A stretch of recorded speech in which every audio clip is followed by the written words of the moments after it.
Bonjour à tous, je vous remercie donc d'assister à ce webinaire éthique et intelligence artificielle, quels principes appliquer pour le domaine de la santé mentale. Ce webinaire vous est présenté en collaboration avec le regroupement stratégique santé mentale, TIC et santé, et éthique du réseau de recherche en santé des populations du Québec. Pour votre information, avant de commencer, ce webinaire va être enregistré et retransmis sur YouTube. Donc, quand vous serez amené à poser des questions vers la fin, elles ne seront pas visibles sur YouTube à moins qu'elles soient lues. Elles risquent d'être entendues. On vous invite également à nous indiquer combien vous êtes derrière votre ordinateur pour nos statistiques dans le module conversé. Donc, je m'appelle Nathalie Voirino, je suis candidate au doctorat en bioéthique à l'Université de Montréal et je travaille dans le cadre de ma thèse sur le partage des responsabilités face aux risques de l'innovation numérique en santé.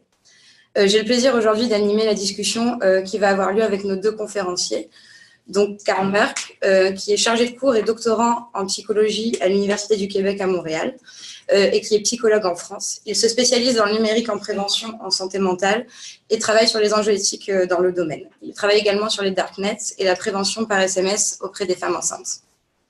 Nous avons aussi le professeur Dominique Martin, qui est professeur en éthique à l'École des sciences de la gestion de l'Université du Québec à Montréal et qui s'intéresse aux enjeux éthiques liés au développement récent en intelligence artificielle et l'usage croissant des algorithmes.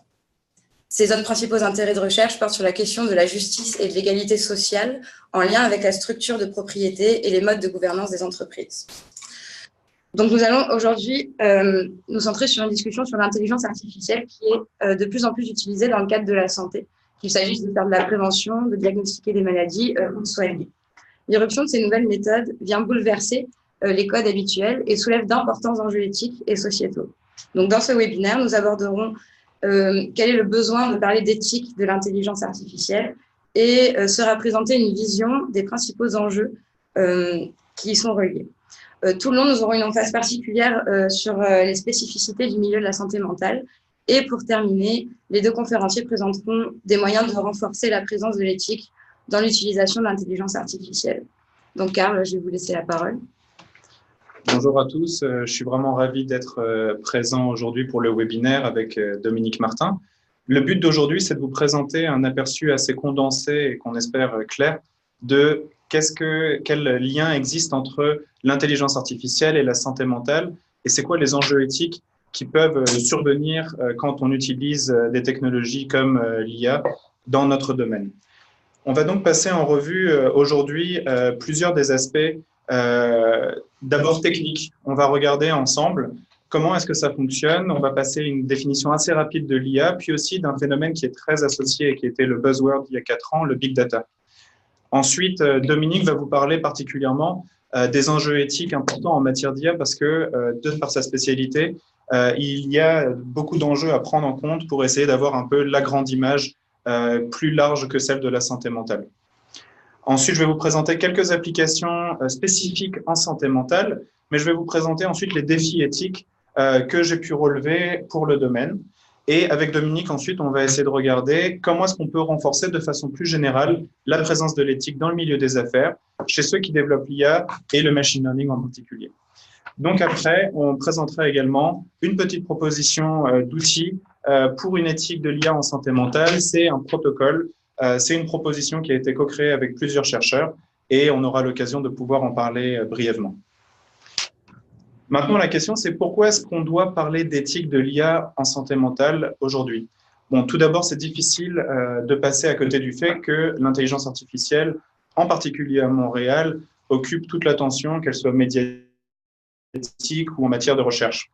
Ça a généré énormément d'évolutions récentes en matière également de santé, qu'elle soit physique ou santé mentale.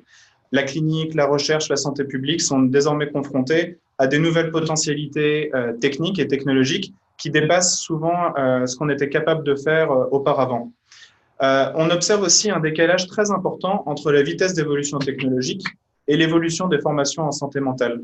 Et pour donner l'exemple de mon université, les derniers cours spécifiquement associés aux nouvelles technologies datent d'il y a plus de 10 ans et en fait, on n'a pas considéré que c'était nécessairement utile de former spécifiquement sur les nouvelles technologies et les enjeux éthiques parce qu'on baigne dedans au quotidien.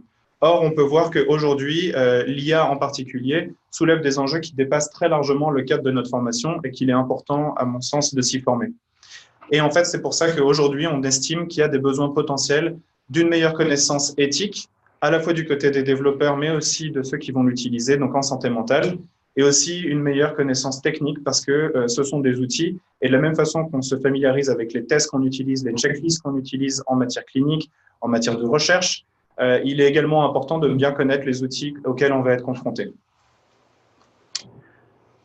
Donc, je ne suis pas évidemment informaticien, mais on va quand même commencer par une petite présentation assez rapide de qu'est-ce qu'on entend par intelligence artificielle, ou en tout cas, quelles sont les définitions qu'on peut retenir en matière de santé mentale.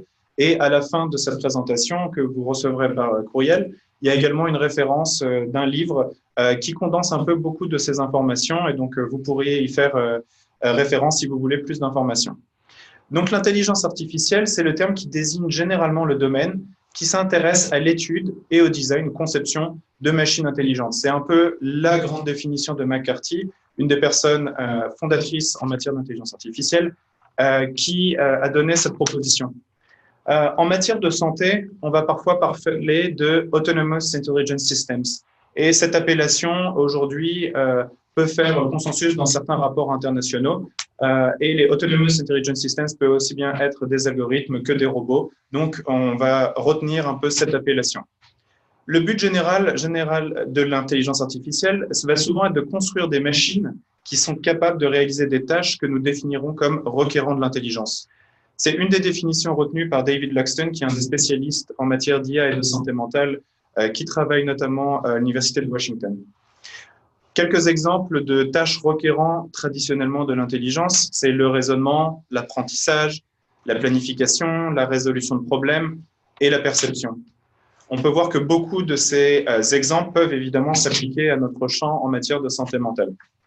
Les quelques techniques qui font aujourd'hui pas mal parler sont évidemment les réseaux neuronaux, le deep learning, où vous avez peut-être entendu parler d'une version assez simpliste aussi, des algorithmes par exemple automatiques de classification. Et donc tout ça, ce sont des exemples des technologies recoupées sous l'ombrelle assez large d'intelligence artificielle. En fait, il y en a une en particulier aujourd'hui qui retient beaucoup l'attention, c'est celle de machine learning ou apprentissage machine ou apprentissage automatique.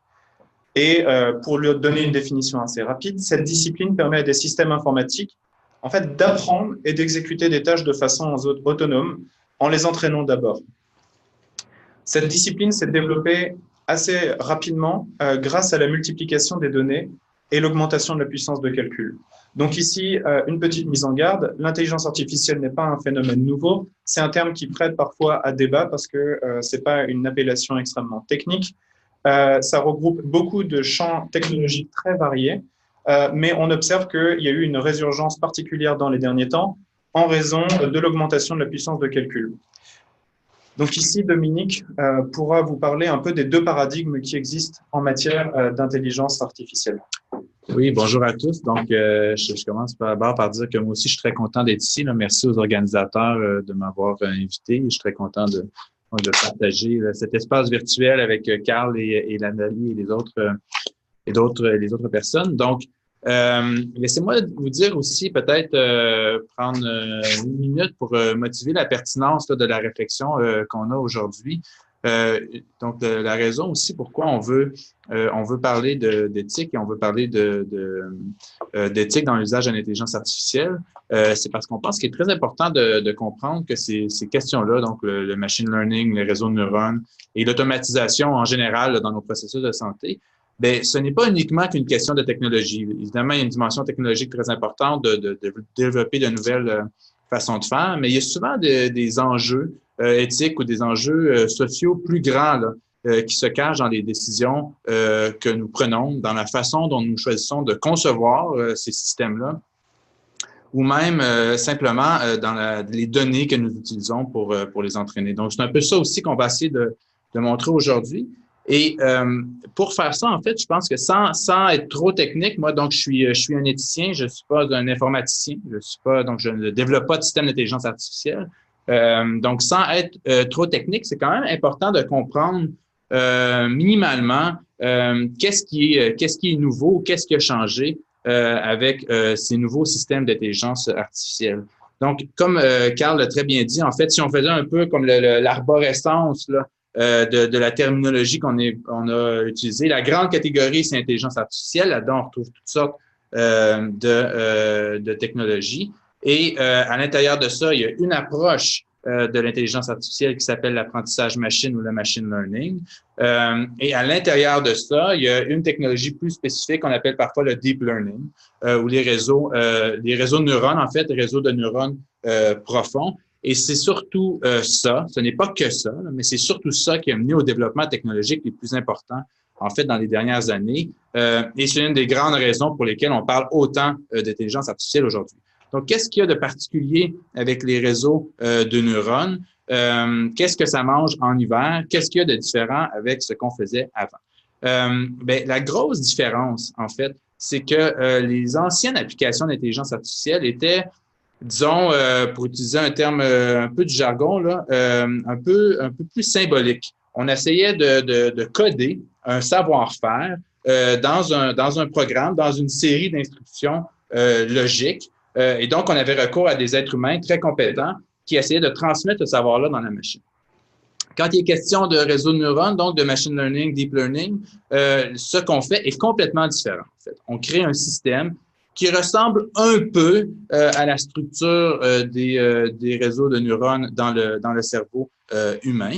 Et ensuite, on soumet ce système-là à un très grand nombre de données. Et à travers cette phase-là d'apprentissage, donc, le système ajuste ses poids, ajuste ses paramètres automatiquement et à la fin, on est capable de réaliser certaines tâches sans qu'on soit intervenu directement dans la programmation ou dans la structure logique ou dans la façon dont le système procède. Et donc, ça, c'est très, très, très important parce que ces systèmes-là ont une complexité interne qui est très, très grande, en fait, qui dépasse celle des personnes qui les conçoivent. Et ça nous permet de faire toutes sortes de choses très intéressantes. Surtout, ça nous permet de faire des choses que nous, êtres humains, ne pouvions pas nécessairement expliquer de manière finie et formelle. Donc, qu'est-ce que j'entends par là? Je vous donne un exemple. La reconnaissance faciale, donc c'est quelque chose de très simple que tout le monde fait en une fraction de seconde, mais on serait bien mal d'expliquer comment on le fait ou quelles sont les étapes qu'on suit exactement. Donc, ça, c'est quelque chose qu'on peut faire assez facilement maintenant avec un réseau de neurones en l'entraînant. Mais la manière dont le réseau procède à l'interne pour réaliser cette tâche-là est d'une complexité très, très, très grande parce qu'il y a des centaines de milliers de paramètres, en fait, et ça nous échappe. OK? On n'est pas capable de comprendre complètement comment le système parvient à réaliser cette tâche. Okay? Donc, c'est un peu ce que montre la diapositive ici, qu'on a au moins deux grands paradigmes en intelligence artificielle. Le premier, donc, que j'ai appelé classique, était plutôt symbolique. On code des choses qu'on connaît avec une série d'instructions dans un système.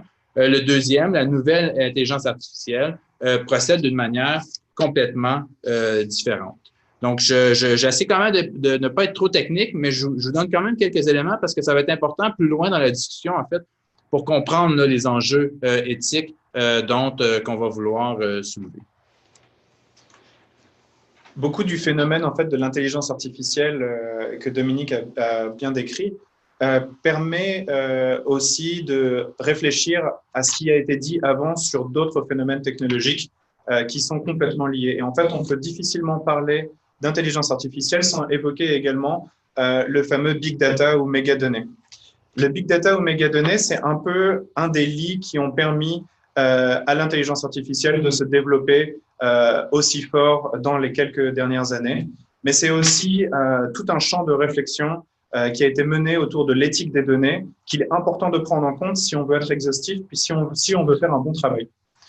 En fait, le big data, pour vous donner une petite définition assez rapide, c'est un concept qui existe depuis presque 30 ans et une expression d'un informaticien, Mashi, qui a dit « c'est ce qui est trop grand pour être traité par les outils traditionnels ».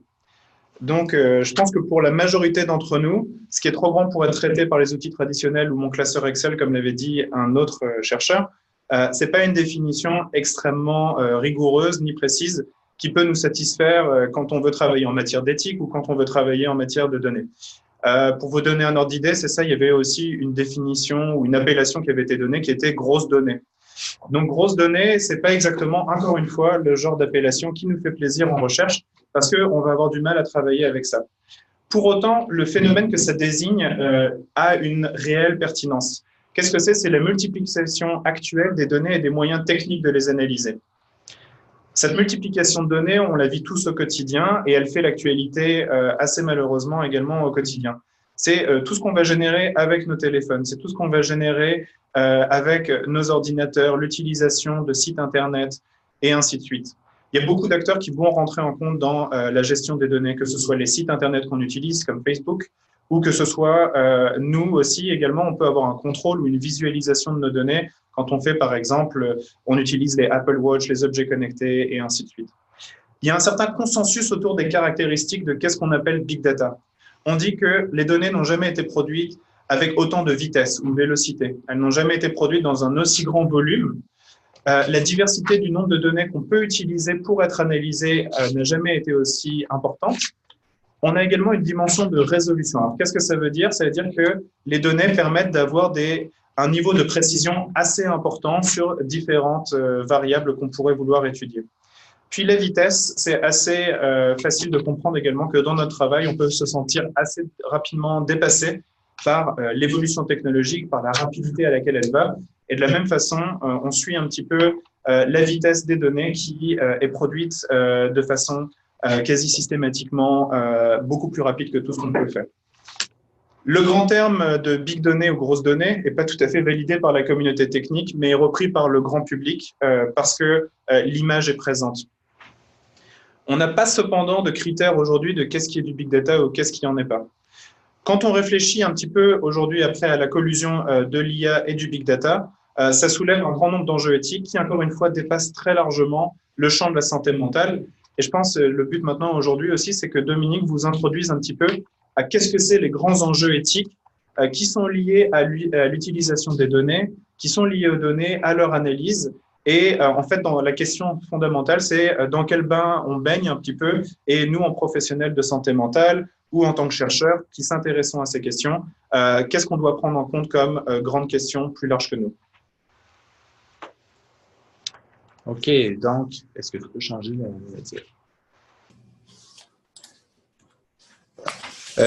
Donc, premièrement, avant même de parler d'éthique, donc, faisons peut-être un survol de donc, intelligence artificielle classique, nouvelle intelligence qui s'est développée grâce aux mégadonnées, la puissance de calcul, comme le dit Carl.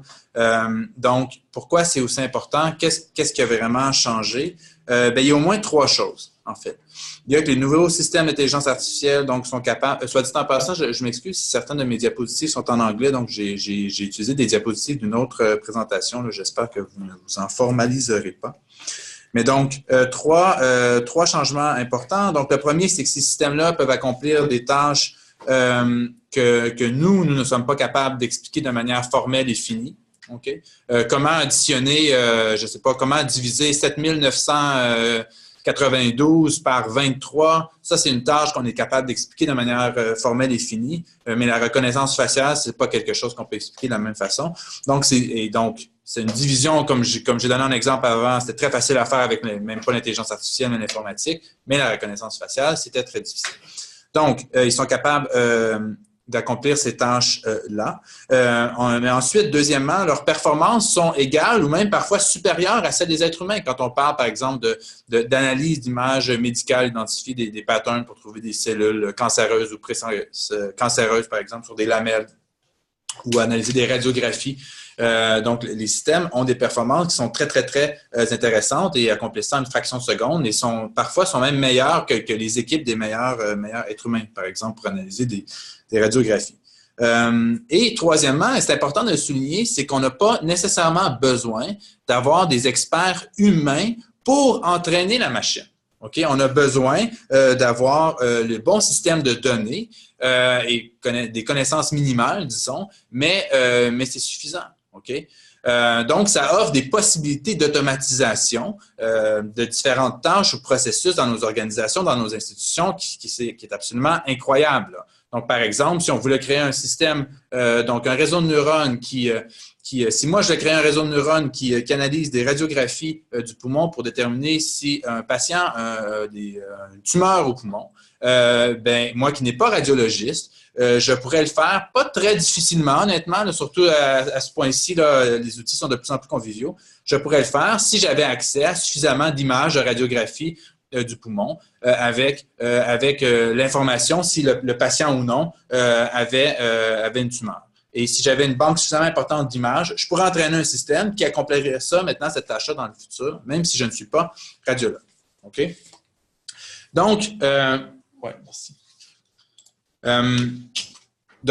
Changement quand même extrêmement important. L'autre chose à dire aussi, donc, c'est que l'intelligence artificielle, c'est une technologie à usage général, dans le sens qu'on peut l'utiliser dans toutes sortes de domaines.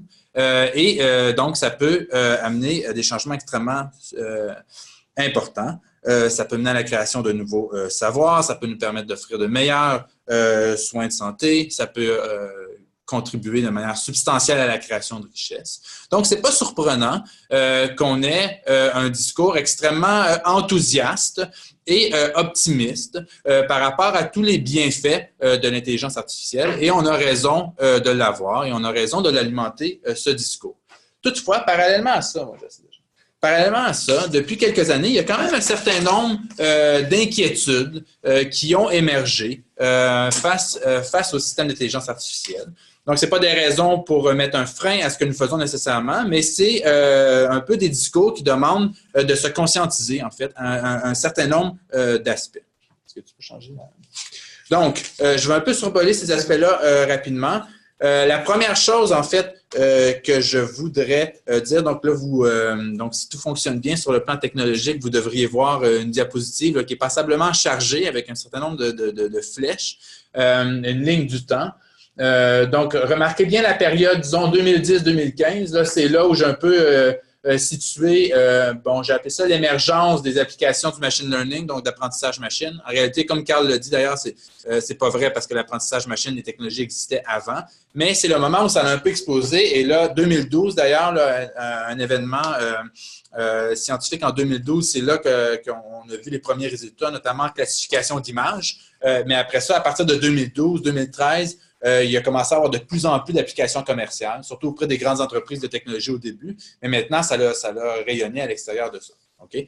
Mais donc, ce que je veux dire avec cette diapositive-là, c'est deux choses. La première, c'est vous donner un peu une idée des enjeux, mais c'est aussi vous montrer que certains des enjeux de l'intelligence artificielle, enjeux éthiques de l'intelligence artificielle, ne sont pas nécessairement des nouveaux enjeux parce que c'est des enjeux dont on parlait depuis quand même assez longtemps. Donc, un des premiers enjeux, c'est la question du chômage technologique. Évidemment, quand on a la possibilité d'automatiser certaines tâches dans une organisation, une institution, on remplace des travailleurs humains par des machines. Donc, il y a un risque qu'il y ait moins d'emplois ou qu'il y ait une contraction du marché de l'emploi. Ça reste à voir parce que c'est possible que ce transfert-là vers l'automatisation des technologies crée de la croissance économique aussi, ce qui va générer plus d'emplois. Donc, ça reste à voir quel sera l'effet, mais il y a un risque qui est réel. Un autre enjeu, c'est les enjeux de vie privée qui sont très importants parce qu'on a besoin de beaucoup de données pour entraîner les systèmes.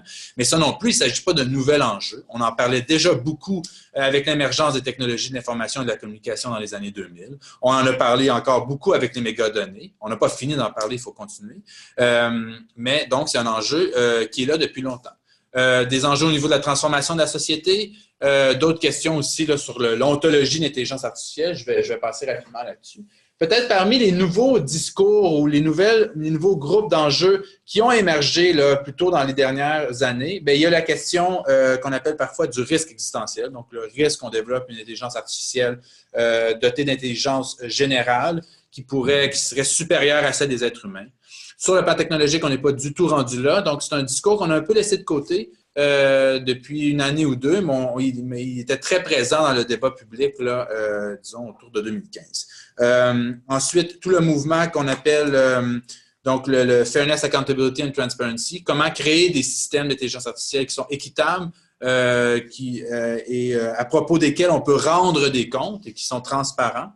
Finalement, donc, deux autres groupes d'enjeux, là.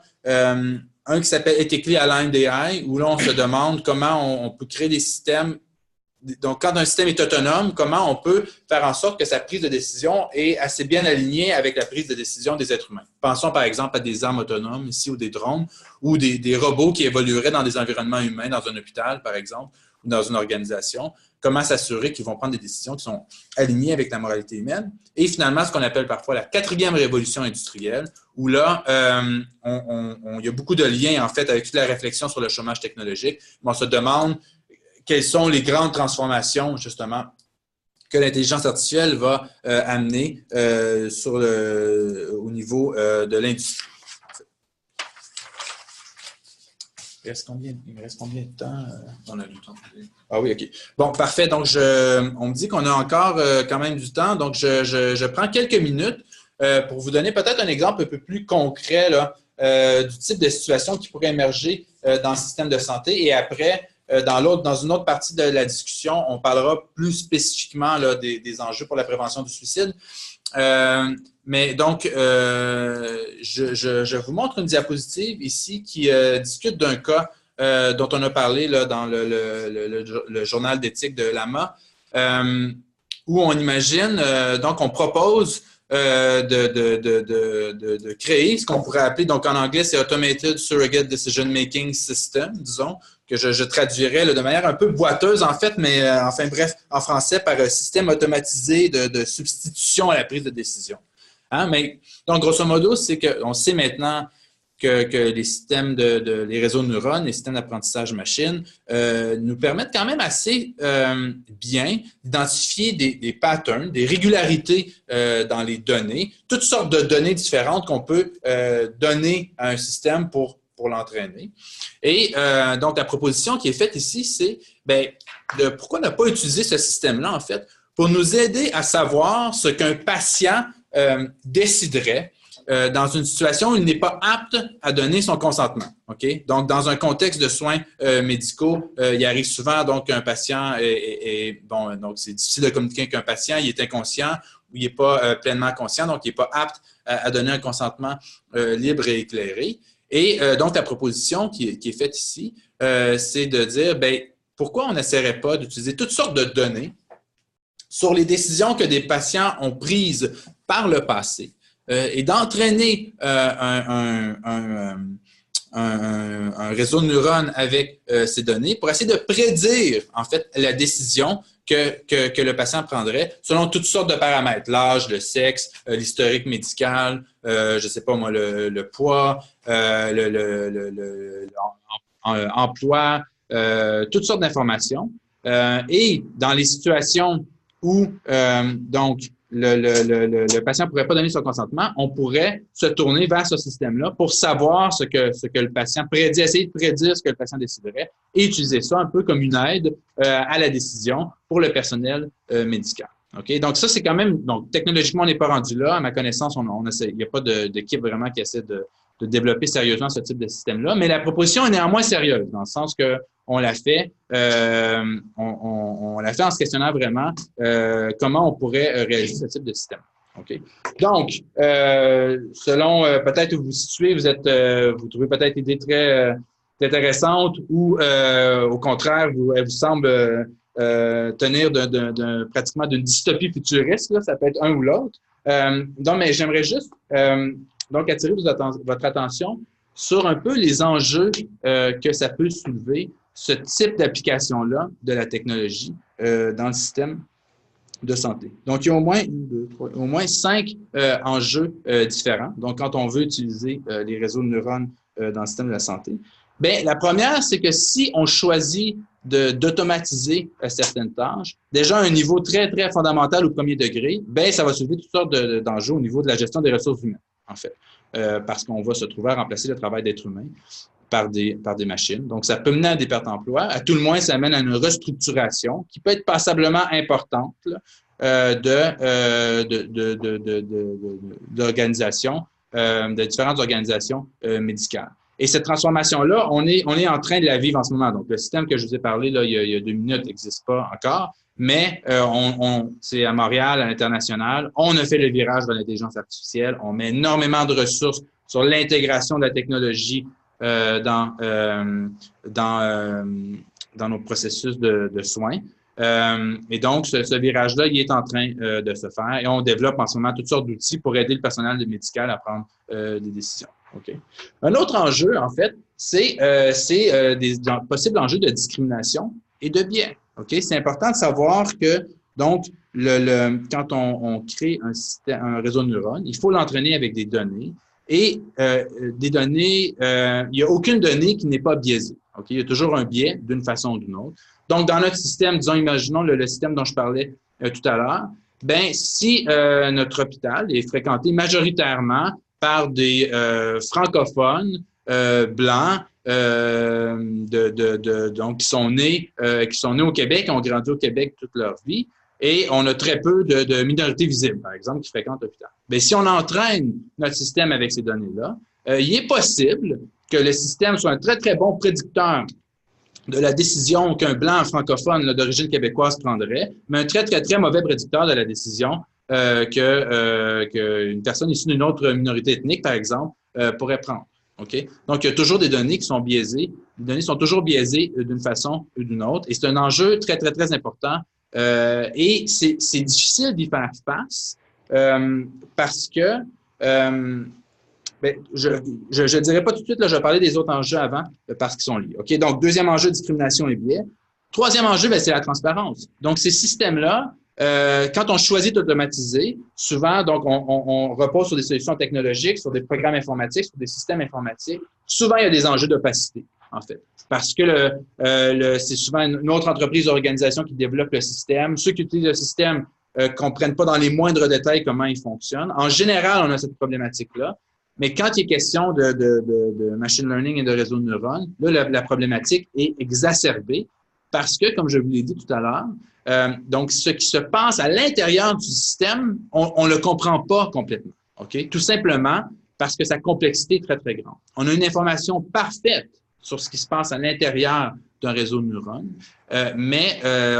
donc pour le cerveau humain, c'est impossible ou pratiquement impossible, en fait, de le comprendre complètement. Donc, c'est très difficile de comprendre pourquoi le système prend ses décisions et aussi de l'expliquer, en fait, soit aux usagers du système ou même aux patients. Et dans un contexte de soins de santé, évidemment, c'est très important d'être capable de faire ça. Okay? D'être capable de fournir des explications claires et simples, surtout justement parce que parfois, on fait affaire avec des patients qui ne sont pas nécessairement, pour toutes sortes de raisons, qui sont vulnérables, en fait, et qui sont vulnérables. Donc, problème d'explicabilité et finalement, problème de reddition de comptes. Parce que comment on fait pour rendre des comptes sur notre système, sur le fait que son usage est acceptable? Si on ne le comprend pas vraiment, c'est très opaque, il y a possiblement des biais, ça devient un enjeu qui est quand même assez important. Donc, on a tous ces enjeux-là, au moins, qui apparaissent avec l'usage de l'intelligence artificielle de manière générale là, dans le monde de la santé.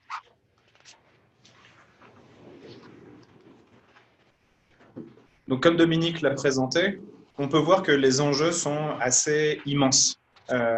Et en fait, quand on essaie de l'appliquer ensuite à la santé mentale, on peut être assez étourdi un peu par rapport à la taille des enjeux, par rapport aux décisions qu'on peut prendre au quotidien. Et si on doit essayer de confronter des grands questionnements éthiques avec une prise de décision ou la nécessité de prise de décision au quotidien, ou parfois il est même question de vie humaine, ça peut être des enjeux et il peut y avoir une sorte de tension assez complexe à gérer.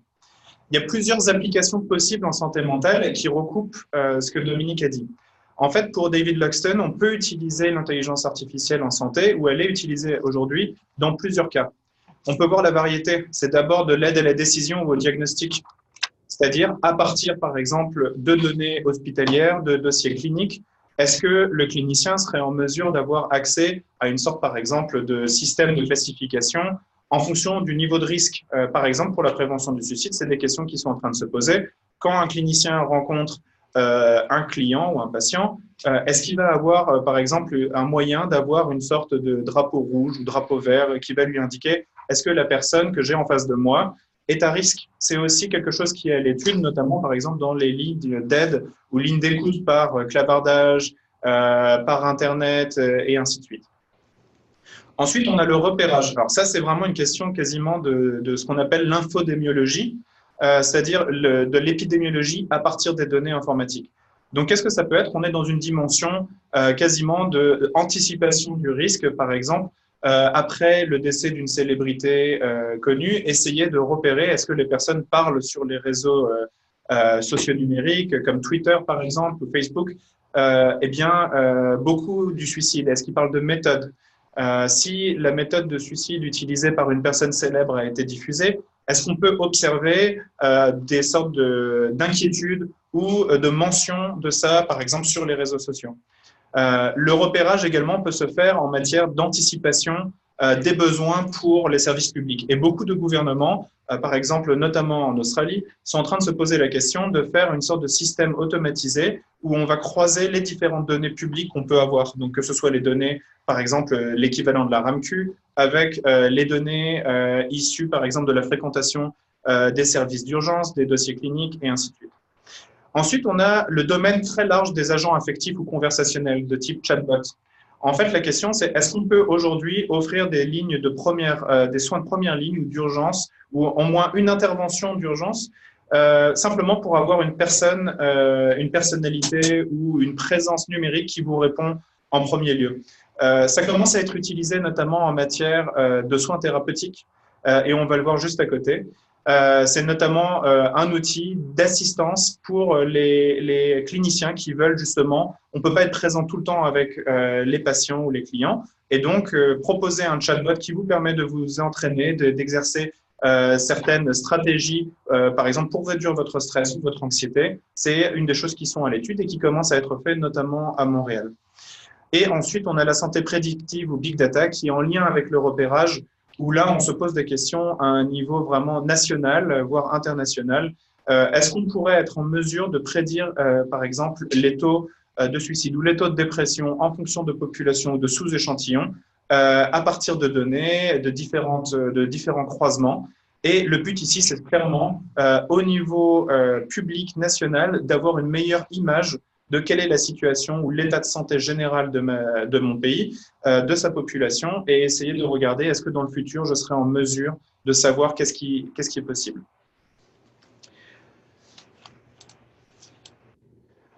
Donc, quelques petits exemples d'autres que je peux vous donner. On a par exemple, pour mieux comprendre le phénomène clinique, des études qui ont été faites utilisant des algorithmes qui mêlent données biologiques et cliniques de patients schizophrènes.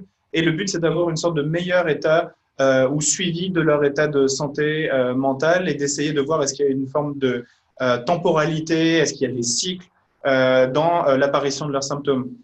Ça va être également assister les cliniciens, comme je vous l'ai dit, avec par exemple le signalement en temps réel des risques suicidaires ou intervenir plus rapidement. Par exemple, sur Facebook, c'est une question qui se pose avec les algorithmes de détection et ainsi de suite. On a le projet Durkheim que je vous inviterai à aller regarder, qui est un des projets les plus connus aux États-Unis et qui croise les données des vétérans sur les réseaux sociaux et les données cliniques. On a également Facebook qui a développé rapidement des outils de prévention par chatbot. Donc, si l'algorithme repère que vous êtes potentiellement à risque, un message vous sera envoyé de façon automatique et vous pourrez converser sur Messenger avec des professionnels de santé. Le problème, c'est qu'aujourd'hui, on a beaucoup d'enjeux juridiques et éthiques, mais il reste encore beaucoup de travail à faire.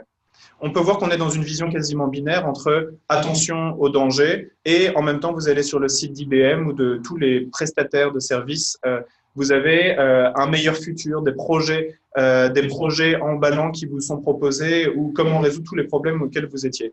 Donc, c'est le fameux clivage entre techno-optimisme et techno-scepticisme. Le problème, c'est que pour nous, en santé mentale, on va avoir une conjonction en fait des enjeux qui existaient déjà dans notre pratique avec des nouveaux enjeux beaucoup plus larges comme ceux que Dominique a mentionnés. Ça soulève un certain nombre de défis. Ça soulève un certain nombre de défis actuels pour nous en matière de prévention, de clinique. Et je veux essayer de vous présenter une synthèse des quelques réflexions ou observations qu'on pourrait faire. Qu'est-ce que ça implique l'IA en matière éthique pour la santé mentale? Je vous ai déjà mentionné le fait qu'il y a un risque parce qu'il y a un manque de formation du côté de la santé. Donc, il se crée de plus en plus de filières spécialisées, mais les formations généralistes en santé mentale ont très peu de contenu sur ces sujets. Pour autant, on devient tous utilisateurs, que ce soit au niveau personnel ou professionnel, d'outils technologiques dont la complexité dépasse clairement notre formation. Le risque, en fait, c'est d'adopter des technologies sans en comprendre les risques. Est-ce qu'on utiliserait un test psychométrique sans savoir exactement pour quelle population il est adapté? A priori, non. Enfin, l'IA ou le big data sont très discutés au niveau de leur impact social, mais encore très peu, voire pas par les acteurs de la santé mentale. J'ai fait une recherche récemment sur l'utilisation de l'IA en prévention du suicide et on peut observer que pour un domaine aussi discuté que la prévention du suicide et l'intelligence artificielle, on observe très peu de considérations éthiques supplémentaires ajoutées dans les articles. Ce qui n'est pas sans poser la question de se demander, alors que la société ou beaucoup de personnes dans le milieu académique interrogent le côté surveillance que l'IA pourrait entraîner du point de vue social, pourquoi est-ce qu'en santé mentale, on ne se rend pas nécessairement compte qu'on est en train peut-être d'utiliser des outils qui, du point de vue du grand public et des gens qu'on veut aider, va être assimilés à de la surveillance. Ensuite, les récents scandales gouvernementaux comme Snowden, l'affaire Snowden ou Facebook montrent qu'il est très difficile d'avoir une éthique des données universelle et respectée. C'est uniquement à partir de cette année que la Californie, qui concentre quasiment la totalité du pouvoir technologique, vient de se doter d'une sorte de règlement en matière de vie privée. Or, il n'y a pas de commissaire à la vie privée, donc on peut être dans une situation où, quand on est dans un domaine comme la santé mentale, où la vie privée des gens doit être au cœur de nos pratiques, on va utiliser des outils qui sont clairement pas nécessairement au même niveau d'exigence qu'on peut avoir. En fait, ça pose plusieurs défis pour la recherche. C'est parce qu'en fait, on développe beaucoup de connaissances précieuses en sciences humaines pour le profilage individuel, qui sont utilisées par des sociétés comme Cambridge Analytica, qui ont été notamment sous le feu des critiques. Et donc, nos connaissances en psychologie, par exemple, ou en santé mentale, peuvent être utilisées pour du profilage individuel, ce qui soulève encore une fois la question de la surveillance. Ensuite, en raison des coûts et des défis techniques, le milieu privé est souvent beaucoup plus rapide et beaucoup plus équipé que la recherche. Et le problème, c'est qu'on n'a pas nécessairement les mêmes niveaux d'exigence technique. Pour quiconque, et je suis sûr pour la plupart d'entre vous qui êtes passé par un comité éthique, c'est beaucoup plus complexe que, évidemment, de développer au niveau d'une start-up des propositions d'études ou d'analyse de données qui pourraient avoir des résultats affectant la santé mentale ou simplement présentant des résultats d'intérêt pour la santé mentale. Et en fait, le défi pour la pratique, c'est que si on développe plein de stratégies de détection automatisées, c'est merveilleux, mais on a le risque d'être dépassé au niveau des ressources sur le terrain. Ensuite, on a également le risque très connu en matière hospitalière de fausses alarmes. Est-ce qu'on ne risque pas d'épuiser les gens avec le nombre de faux positifs qu'on risque de leur soumettre? Donc voilà, il y a un certain nombre de défis sociaux qui viennent avec, de gouvernance, d'encadrement, et je vais passer assez rapidement dessus parce que Dominique les a déjà bien abordés. Je mentionnerai juste un point, c'est que la plupart des rapports internationaux en matière d'intelligence artificielle et éthique soulignent le fait qu'ils veulent prendre le temps de bien analyser en quoi est-ce qu'un encadrement éthique fort risquerait d'impacter leur compétitivité économique. Cette absence en fait de prise de décision légale tranchée et claire sur la matière de l'éthique et de l'intelligence artificielle pose un problème pour nous, c'est qu'on est dans une sorte de zone grise encore. Et il y a un certain nombre de recommandations qu'on pourrait faire pour renforcer chez les acteurs privés ou publics ce qu'on peut faire pour augmenter la présence de l'éthique. Oui, donc, donc la question, c'est comment renforcer la présence de l'éthique dans le milieu des affaires chez ceux qui développent l'intelligence artificielle et l'apprentissage machine en particulier. Donc, vous vous en doutez, la question est vaste. Je vais juste me contenter peut-être de soulever un certain nombre de points. Bien, la première chose la plus importante à faire, honnêtement, c'est de reconnaître les enjeux, qui sont là, qu'ils existent. Et ça peut sembler un peu trivial de dire ça, mais en réalité, ce n'est pas toujours le cas. Okay? Souvent, on parle avec des gens qui développent la technique ou même des gens dans le milieu médical et il y a une méconnaissance vraiment profonde des enjeux et un très, très grand optimisme par rapport à la technologie qui est tout à fait justifié, en fait.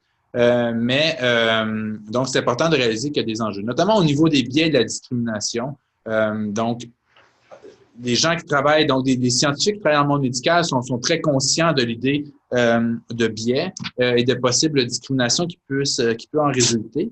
Habituellement, on est assez conscient de ça, mais il peut arriver qu'on sous-estime, en fait, la difficulté de prévenir ce type de problème-là dans le cas d'application d'intelligence artificielle. Pourquoi? Parce que contrairement à des modèles statistiques habituels qui sont utilisés par les chercheurs ou les praticiens dans le monde de la santé, quand il est question de réseau de neurones, c'est très difficile d'éliminer les biais parce qu'on ne sait pas sur quel élément des données va être important pour le système pour rendre sa décision. Okay? Si on a un système qui lit des radiographies, par exemple, qui analyse des images médicales pour déterminer s'il y a des cellules cancéreuses, On ne sait pas quels sont les éléments qui sont importants ou non pour le système, et c'est très difficile, en fait, de fournir des données non biaisées ou de prévenir ce type de biais-là ou ce type de discrimination. Okay? Il y a un certain nombre donc de protocoles, d'outils, de déclarations qui ont été développés. Karl en parlait un petit peu plus tout à l'heure aussi, c'était mentionné déjà. Donc, on peut déjà se tourner de ce côté-là. Moi, personnellement, je travaille sur un certain nombre de techniques, disons, pour augmenter en anglais, on dirait accountability, là, en français, on pourrait traduire par reddition de comptes. Donc, pour nous aider les organisations ou les institutions publiques à rendre des comptes sur les systèmes d'intelligence artificielle.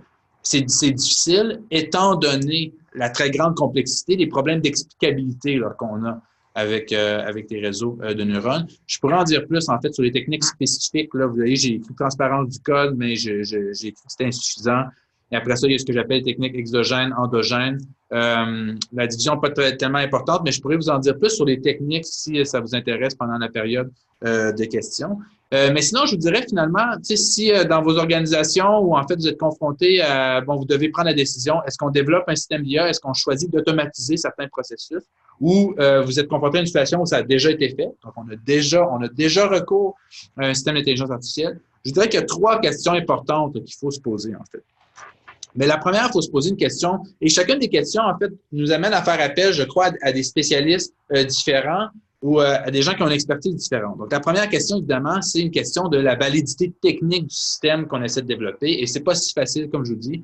C'est pas si simple que ça. Là. Donc, il faut s'assurer que nos données d'entraînement sont bonnes, évidemment, qu'on a choisi le bon type de réseau, qu'on mesure bien son efficacité, son taux d'exactitude dans ses prédictions, par exemple.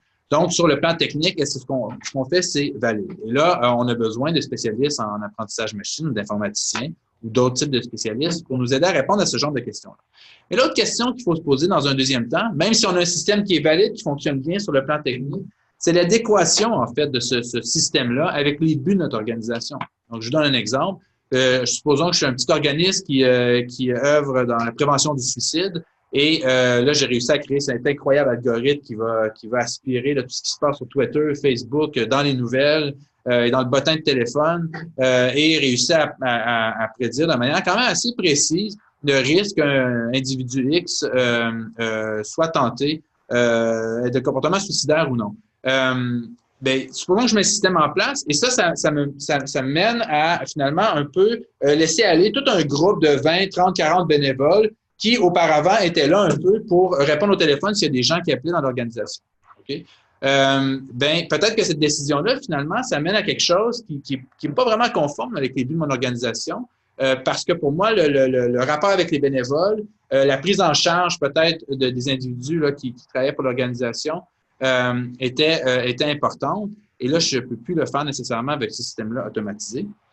Et donc, ça, c'est vraiment des questions qu'il faut répondre à l'interne, à l'intérieur de son organisation.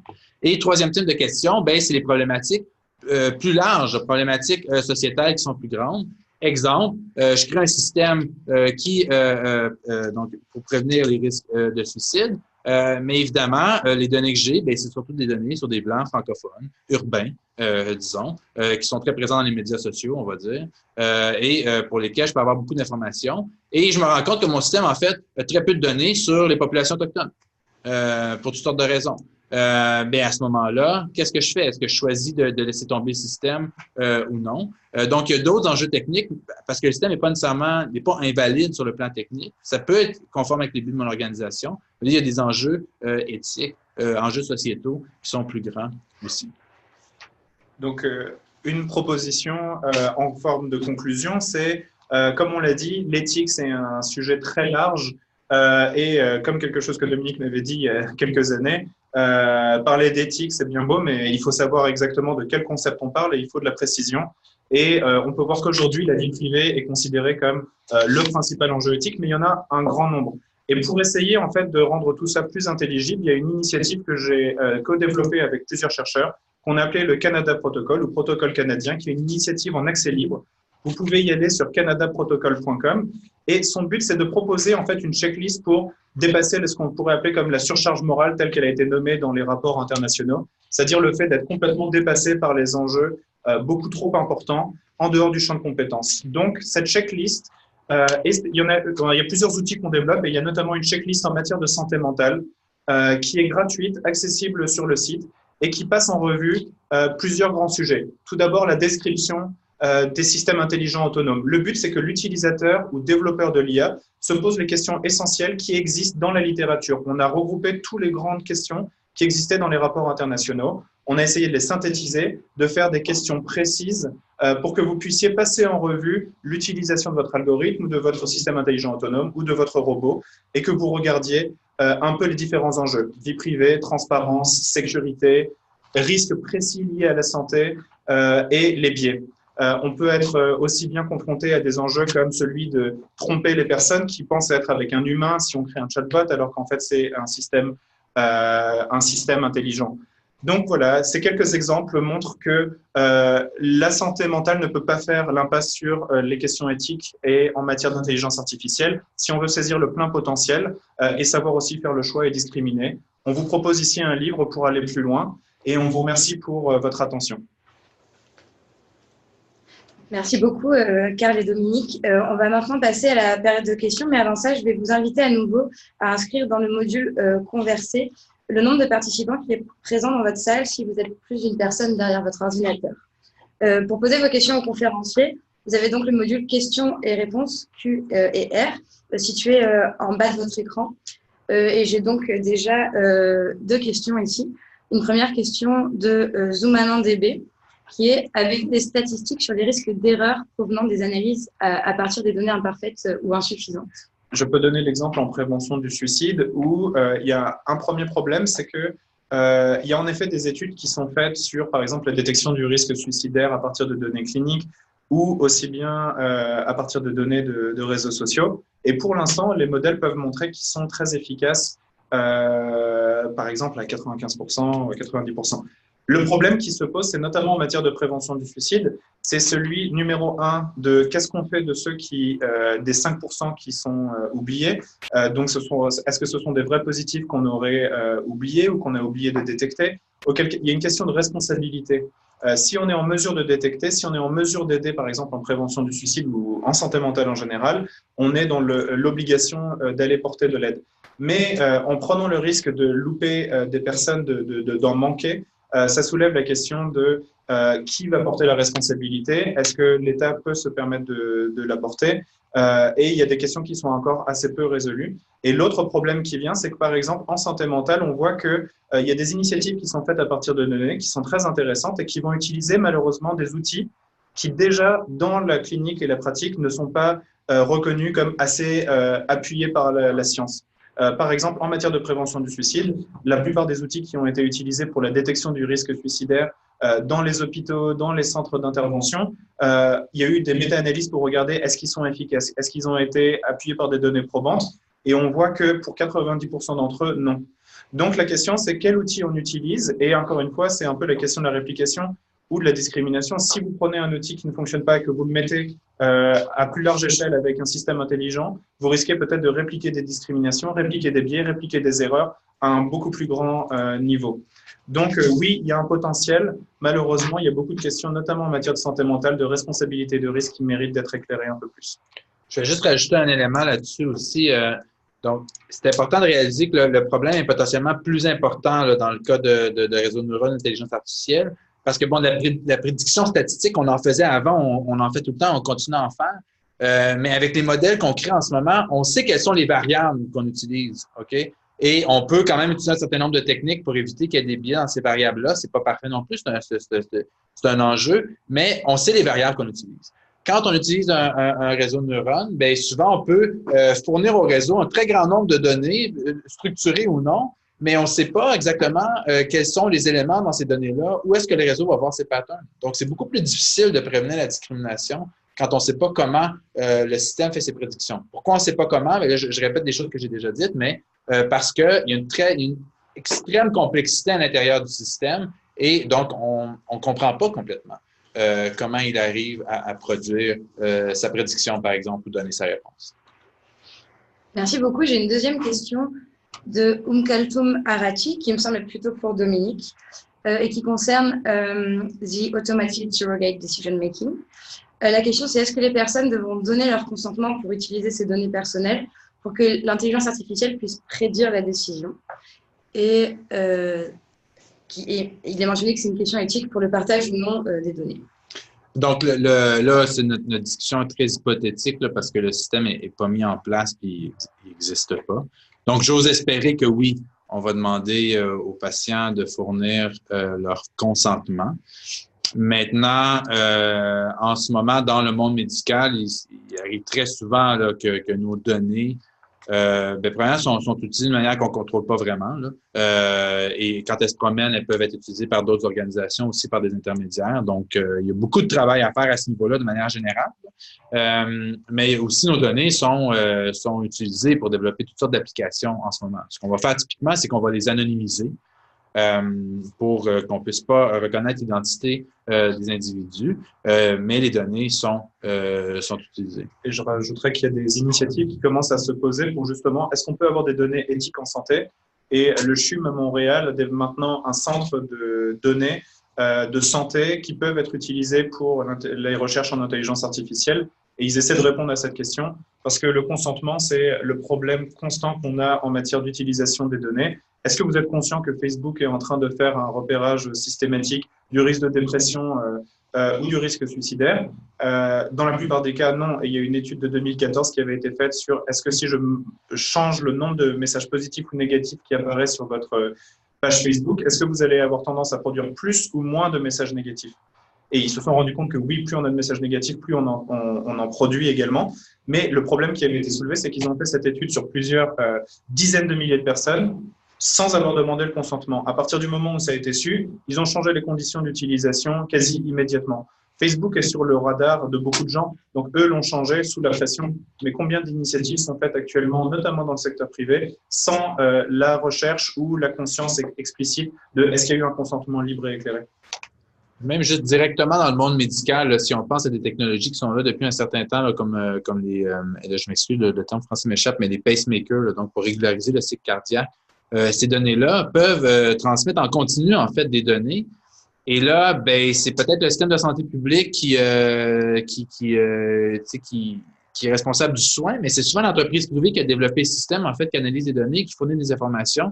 Donc, ces données-là qui sont extrêmement sensibles, on s'entend, peuvent se promener pas mal, en fait, sur Internet et peuvent se promener pas mal d'une organisation à une autre et transpérer dans le secteur privé et même dans une compagnie dont le siège social n'est pas nécessairement au Québec ou au Canada, ça peut être à l'international.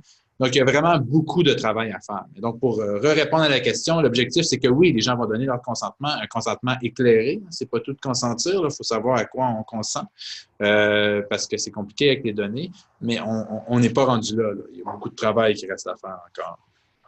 Merci beaucoup. Je vais prendre une dernière question avant de conclure et je vais vous demander de répondre rapidement. C'est une question de Magloire Acobeto qui est: quelle est la place de l'humain dans l'interprétation de ces données? Dans le système de santé et en matière de santé mentale, le modèle classique que tout le monde veut garder, c'est celui de l'humain dans la boucle, le human in the loop, en disant toute décision ne peut pas être faite par un ordinateur et le degré d'autonomie doit toujours rester celui qui est conditionné à au moins une prise en charge par un humain pour s'assurer. Et c'était notamment toutes les questions qui se sont soulevées par Watson et la décision ou la capacité de Watson, par exemple, de IBM, à repérer est-ce qu'une personne a potentiellement sur une radiographie un problème ou non. Donc, évidemment, le modèle de base, c'est ça, mais on voit que, encore une fois, beaucoup de la recherche en santé mentale ne se fait pas que dans les hôpitaux, ne se fait pas que dans les systèmes publics, où ça, c'est garanti la place d'un humain, d'un médecin, d'un psychologue pour prendre la décision. Oui, puis je rajoute juste une chose. Donc ça, c'est l'objectif, exactement. Donc, human in the loop, un humain dans la boucle. Mais dans la pratique, le risque, c'est que sous la pression des demandes croissantes d'une plus grande efficacité, de réduction de coûts, de restructuration de personnel, etc., ou simplement d'automatisme ou d'habitude, l'humain dans la boucle, ils finissent par pas vraiment faire grand-chose dans la boucle et on s'en remet complètement à la machine. Et là, le meilleur exemple auquel on peut penser, ce sont tous les systèmes de navigation qui existent maintenant de type Google Maps, où maintenant, si vous êtes comme moi, vous en remettez complètement à ce système-là pour prendre des décisions et ça mène parfois à des conséquences d'ailleurs difficiles. Donc, évidemment, si on développe de bonnes technologies qui sont efficaces pour nous fournir une information utile comme aide à la décision, Ben, le risque, c'est que justement, même s'il y a des êtres humains, ils s'en remettent un peu trop au système, donc il faut faire attention à ça. Et puis, dernier point, ce sera juste, si on veut un humain dans la boucle formé, c'est important qu'il soit conscient des enjeux éthiques, parce que pourquoi être présent dans la boucle si on ne connaît pas les risques ou les enjeux? Merci beaucoup. J'aurais peut-être une dernière petite question pour vous, à laquelle vous ne pourrez peut-être pas répondre rapidement, mais ça peut peut-être donner des pistes de réflexion, parce que donc, vous avez mentionné qu'il y avait vraiment un besoin de formation au niveau des compétences éthiques et techniques des professionnels qui utilisaient l'intelligence artificielle. Et on a fait un tour des enjeux éthiques que comporte l'utilisation de l'intelligence artificielle. En ce qui concerne la santé, aujourd'hui, il existe des règles en éthique de la recherche ou en éthique clinique qui sont déjà, qu'on doit déjà appliquer en pratique. Et ma question est plus... il a l'air qu'elles sont plus suffisantes de tout ce qu'on vient de présenter aujourd'hui. Est-ce que, selon vous, c'est un problème de mise en application? Parce que les concepts de vie privée ou de confidentialité existent déjà, par exemple, dans ces lignes directrices-là. Ou est-ce qu'il y a vraiment un besoin de nouvelles normes, de la création de nouvelles normes éthiques pour l'éthique clinique et pour la santé mentale? Il y a deux choses là-dessus, peut-être. Premièrement, c'est important de préciser que la très, très grande majorité des règles en matière d'éthique de la recherche qu'on a, c'est des règles d'éthique de la recherche avec des sujets humains. Donc là, déjà, il y a un besoin d'étendre ça, je pense, à d'autres choses qu'uniquement les implications pour les êtres humains. Donc, je pense notamment aux animaux non humains, mais aussi l'environnement. Et ça, il y a très peu de règles qui existent en ce moment là-dessus. Maintenant, je ne sais pas si je peux répondre à votre question d'une manière un peu dichotomique, mais je dirais que un des nouveaux enjeux qui émergent avec l'intelligence artificielle en recherche, c'est celui du caractère reproductible ou non de résultats de recherche. C'est un problème qui est en train d'apparaître parce que donc quand on a des personnes intéressantes avec un réseau de neurones, c'est très, très difficile pour une autre équipe en fait, de réussir à reproduire les résultats. Et même s'ils réussissent, on ne sait pas vraiment pourquoi, parce qu'on n'est pas vraiment capable d'expliquer ce qui se passe dans le système. OK? Et donc, ça, c'est vraiment un enjeu qui est en train d'apparaître dans le monde de la recherche. Parce que je vous dirais, jusqu'à l'année dernière, ou peut-être un petit peu avant, les chercheurs utilisaient très peu l'outil intelligence artificielle. OK? C'est plutôt les compagnies privées qui ont commencé à le faire, les grandes compagnies technologiques. Mais maintenant, ils commencent à le faire. Et là, on voit cet enjeu-là apparaître. Et ça va être difficile aussi parce qu'évidemment, c'est un critère de validité scientifique qui est très, très, très important, en fait, le caractère reproductible ou non de résultats de recherche. Puis, je peux prendre l'exemple que mon collègue Louis-Philippe Côté, qui est notamment en charge avec la QPS, l'Association québécoise en prévention du suicide, d'une stratégie numérique. Il prend souvent l'exemple de faire sens d'un chat avec une personne, par exemple, en détresse, où on voit message après message après message après message. Ça peut être très rapidement dépassant pour les personnes qui sont derrière l'écran à essayer d'aider. Et si on est en charge d'une institution pour aider les personnes en détresse, avoir un outil comme l'intelligence artificielle ou un chatbot pour répondre tout de suite, pour être plus réactif ou pour analyser en temps réel, c'est extrêmement attirant parce que ça permet de proposer évidemment une aide qu'on n'était pas en mesure de le faire de façon plus rapide, peut-être plus efficace. La question qui se pose, c'est maintenant, est-ce qu'on a intégré dans les règles éthiques en recherche ou en clinique les nouveaux enjeux éthiques de l'intelligence artificielle? A priori, on voit que non, et les comités éthiques ne sont pas nécessairement formés aux nouvelles technologies, ou nouvelles technologies, c'est un terme un peu dépassé, mais au moins à ceux de l'éthique des données. Et les données aujourd'hui sur Internet dépassent clairement celles qu'on avait envisagées.